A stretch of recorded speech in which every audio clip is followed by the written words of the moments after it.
Assalamu alaikum. Құрметті көрермендер. Бізде мынандай қызық болды. Мотоциклдің аккумуляторын барып сатып алам. Мынаны. Жап жаңа аласын барып қоясын.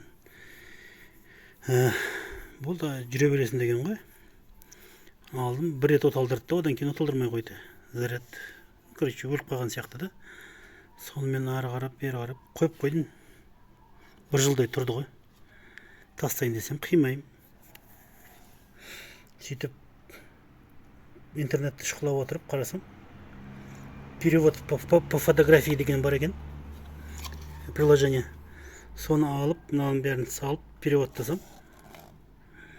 Сөйтсем, бұл сухозаряженный аккумулятор екен. Бұның мына беті жабық тұрады да, бұлай клейленіп тастаған. Мүлдем ашылмайды. Осылай тұрады полный. Соны шұқылап ашсам, астында мынандай 6 пробка бар екен, резиновый. Мына жатыр ғой, резиновый пробкалар. Жабық тұрады.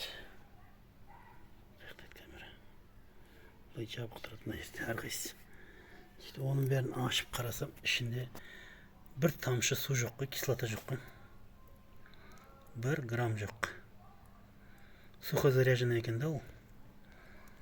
Сонымен енді аккумуляторный цехқа барсам, қолымдағы аккумуляторды көрді, күлді да, электролит берейін, өзіңіз барып құйып, неғылаңызшы деп жіберді ғой. Мені онда зарядка беретіндерім бос емес деді.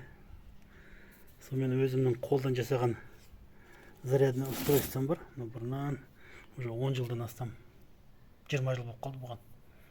Қолдан істеп алғам осылай. Трансформатор, мына диодный мостик. Диодный мостик, ана генератордікі, машиненкі. Анда шаң басып қапты ғой. Бұның бәрі істеп тұр, бірақ Аллаға шүкір. Аллаға шүкір істеп тұр. Соны алып келіп,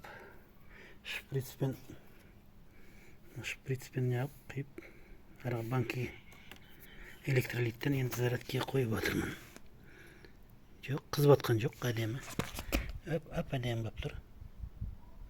Қайнап отыр. Осылай менің көршілерім осылай сатып алып, сол кісіден осы аккумуляторды. Бракованный аккумулятор екен деп, бір-екеуі даже лақтырып жіберді. Басқа жақтан барып аламыз деп. Тілді білмеген осы екен. Мына Drew Charget батарей деп тұрмын. Мен дұрыс оқып отырмын ба, дұрыс оқытқан жоқпын ба? Drew Charget батарей деген, сухозаряженный батарея деген сөз екен аккумулятор. Сондай қызық болып отыр. Сосын солнечный батарея ояқта бізде бар ғой. Үйде қолданып жатқан солнечный батарея. Соған мен мынандай щелочной аккумулятор алғам. Мұнан біреуі мынандай. Ой, шығарып көрсетейін бе. Бұл бушный аккумуляторлар, бірақ жаңа. Осының өзінде 1,25 вольт. Мына жерде жарылып тұрады. НК-125 деп. НК-125 сделано в России деп тұрмын тұр. НК-125. Альхамдулилля.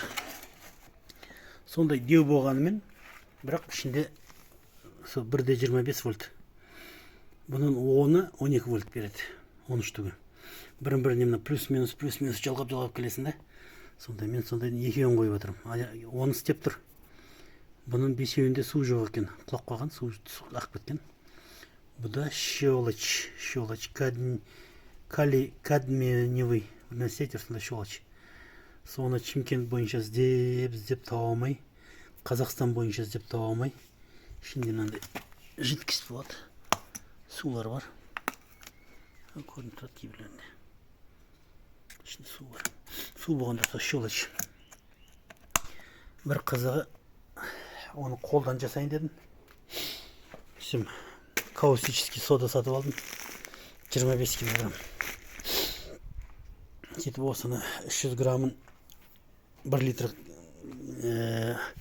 неге дистиллированный суға араластырып сөйтіп істеуге болады екен. Бірақ ол зарядты жақсытамайды екен. Сонымен іздеп Озон деген приложениеге кіріп Россияға заказ беріп жатырмын енді. Құда қаласа 6-сына келеді.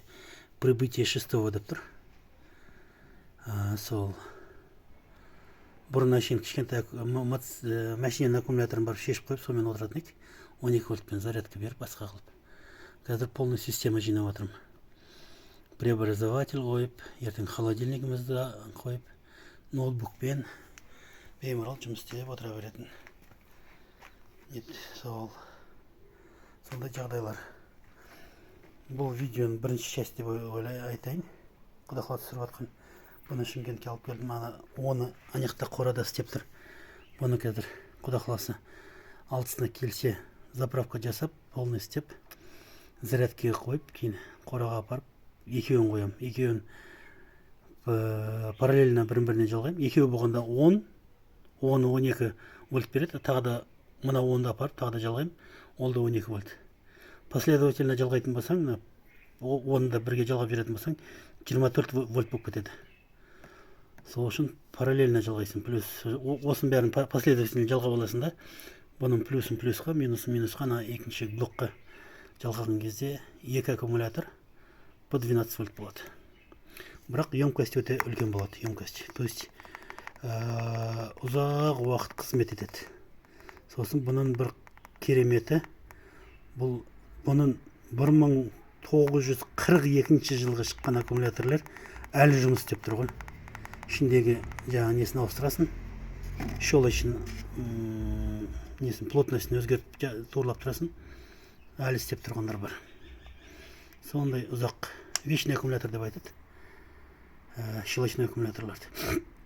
Бұлар менікі 2020 жылғы аккумулятор екен. Сондай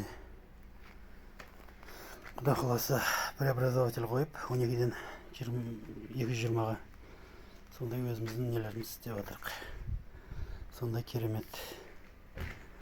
Сол, мынау уже бұрқылдап қайнап жатыр екен. Жақсы заряд алып жатыр деген сөз. Мына кішкентай аккумуляторлар бұрқылдап қайнап жатыр. Кішкентай аккумулятор. Сондай. Мына электролитпен, ана құда қаласа келе жатқан электролит екеуі бірін-біріне сәйкес келмейді.